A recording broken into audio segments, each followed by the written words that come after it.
Bazen behin, gauzak egiteko beste modu bat. Munduak denbora luzez itxaron zuena. Badira ustekabean asmatzen diren gauzak.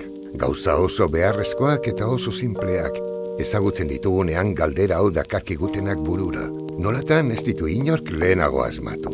Horrelakoa dira bezarkadak, krispetak, abestiak, txistuak edo kurpila. Honako hau horrelako gauza baten istorioa da. Egun batean abian jarri, eta orduzkeroztik inork gelditu ezin izan duen gauza baten istorioa. Horazio Leone gurasoen eskutik oinordetzan hartu zuen liburu denda txiki hartan hasi zen dena. Plan ugari zeuzkan negozio hartarako, eta ilusioz beterik zegoen. Baina lastero hartu zen berak bakarrik ezingo zuela guztiaz arduratu. Eta orduan jo zuen begiz Nikola.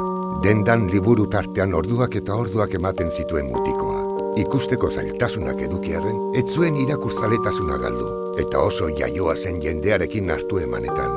Beste batzuek, mutikoari lanik ez emateko arrazoi bat besterik ikusten espazuten ere, Horazio kargi zuen Nikolak aparteko doainak zituela negoziorako. Horregatik erabaki zuen bazkide egitea. Denbora gutxian negozioa ezin hobeto zijoan, eta Horazio eta Nikola ospetsu bihurtu ziren hirian. Oharkabean, mundua aldatzen hastea lortu zuten.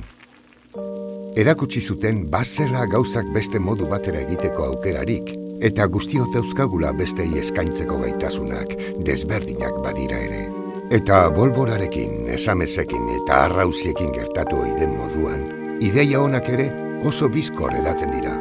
Hortaz, liburu dendatik igarotako asko kutsatu egin ziren, eta pertsonengan pentsatzen duten pertsona bilakatu ziren.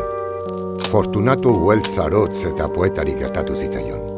Horazio eta Nikolaren eredua kutsatuta, pentsatu zuen inguruko zenbait pertsonari bizimodu aldatuko zitzaiela enplegu bat lortuzkero.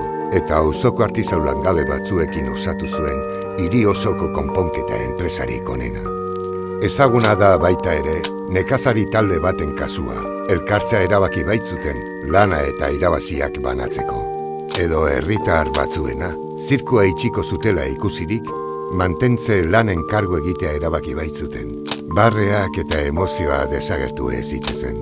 Denbora gutxian hiria txiki geratu zen ideia handiarentzat, eta maleta prestatu eta mundu osoan barrena bidaiatu zuen.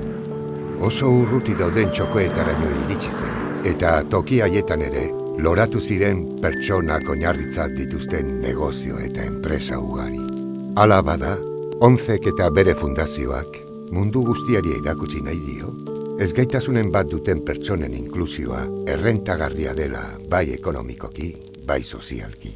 Baina pertsonak aintzat hartzea erabaki zuten pertsonek sorrarazitako mugimendu geldiezin horrek izen bat behar zuen. Enpresa mundua ulertzeko modu berri bat zenez, ekonomia soziala deitzea erabaki zuten.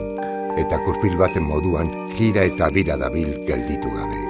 Eta alabazan edo espazan, zar dadila kalabazan, eta eredu izan dadila edozein plazatan. Orain zure txanda da, erakutsi gauzak beste modu batera egin daitezkeela, eta pertsona batzuek pertsonengan pentsatzen dutela, beste ezeren gainetik. Onartuko duzu erronka?